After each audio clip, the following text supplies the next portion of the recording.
सर्वांना प्रथम praise Lord, देवाची स्तुती असो। आणि आज आपण पवित्र ग्रंथातून बघायचं आहे की इतरांचे दोष काढण्याबाबत।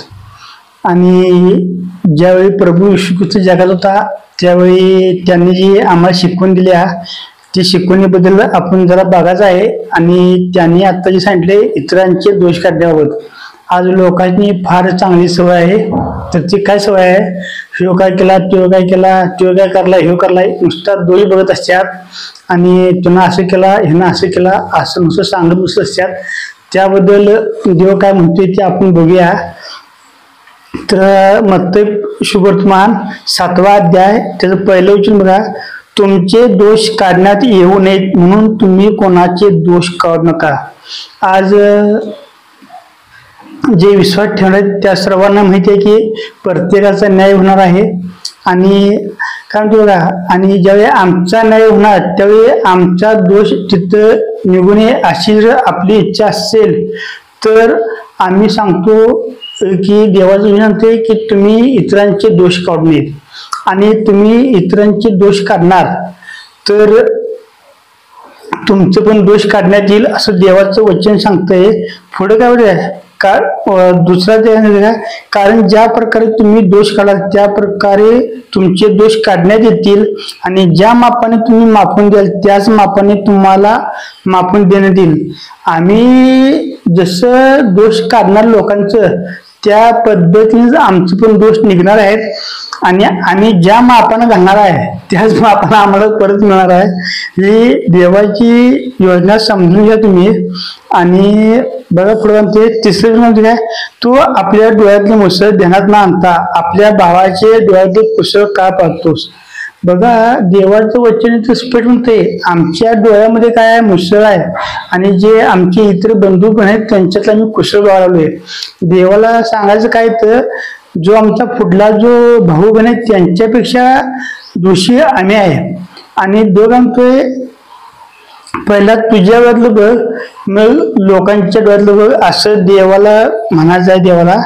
आणि बघा चौथ्या वचनात काय म्हणते बघा, अथवा तुझ्या डोळ्यातली कुसळ मला काढू दे असे तो आपल्या भावाला कसे म्हणशील। पहा तुझ्या डोळ्यात मुसळ आहे आणि आमच्या डोळ्यात मुसळ आहे आणि आम्ही भावाच्या डोळ्यातलं कुसळ काढायला चाललोय, हे चांगलं नाही। 5व्या अध्यायामध्ये काय म्हणले बघा, अरे ढोंग्या पहिल्याने आपल्या डोळ्यातले कुसळ काढून टाक म्हणजे आपल्या भावाच्या डोळ्यातले बघा 5व्या प्रतुच्या, अरे ढोंग्या पहिल्याने आपल्या डोळ्यातले मुसळ काढून टाक म्हणजे आपल्या भावाच्या डोळ्यातले कुसळ काढण्यास तुला पस्ट दिसेल। आज इथं आमच्या डोळ्यात मुसळ घेऊन बसलोय आणि आमच्या भावाच्या डोळ्यातलं आम्ही कुसळ काढलोय। पहिला देव म्हणतोय आमच्या डोळ्यातलं मुसळ काढून टाका म्हणजे दुसऱ्या डोळ्यातलं कुसळ आम्हाला काढता येणार। आम्ही आमच्या डोळ्यात मुसळ तसं ठेवलोय आणि दुसऱ्याचं कुसळ काढा चाललोय असं नाही चालणार। पुढे काय म्हणते बघा 6वं वचन, जे पवित्र ते कुत्र्यांना घालवू नका आणि आपले मोठे डोक्यावर टाकू नका, टाकाल तर ती कदाचित आपल्या पायाखाली तुडवतील व उलटून तुम्हाला फाडतील। इथं काय म्हणते काय, जे पवित्र ते कुत्र्यांना घालू नका, हे जे पवित्र जे काय आहे हे देवाचं वचन आहे। आणि कुत्र्यांना घालू नका म्हणजे काय, एक लोकांनी सांगितलं तर ते फार उठते ती भडकतात। देव तसल्याने तुम्ही सांगू नका ते कुत्रे आहेत म्हणतोय देव।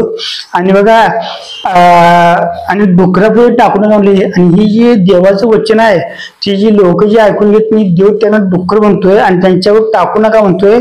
टाकाल तर ते पायाखाली तुडवतील व उलटून तुम्हाला फाडतील। आणि ती लोक काय होतील, उद्या तुमचं गळपट धरणार, तुम्हाला मारणार। आणि अशा लोकांनी देव कुत्र म्हणतोय, डुक्कर म्हणतोय। आणि असल्या लोकांनी आम्ही देवाचं वचन सांगायने आणि असल्या लोकांच्यापासून आम्हाला सावध राहायचं आहे। आणि खरोखर हे वचन सांगायला देवानं मला सहाय्य केलं, त्याबद्दल देवाचे नाव कोटी कोटी धन्यवाद। आणि त्या देवाचं नाव आहे प्रभू येशू ख्रिस्त। आणि जर का तुम्हाला हे व्हिडिओ आवडत असेल तर आमचं चॅनल सबस्क्राईब करा। आणि ह्या यूट्यूब चॅनलद्वारे देव मला त्याच्या वचनाची सेवा करण्याची संधी आहे, त्याबद्दल देवाला कोटी कोटी धन्यवाद। एवढं बोलून थांबतो। प्रेज लॉर्ड, देवाची स्तुती।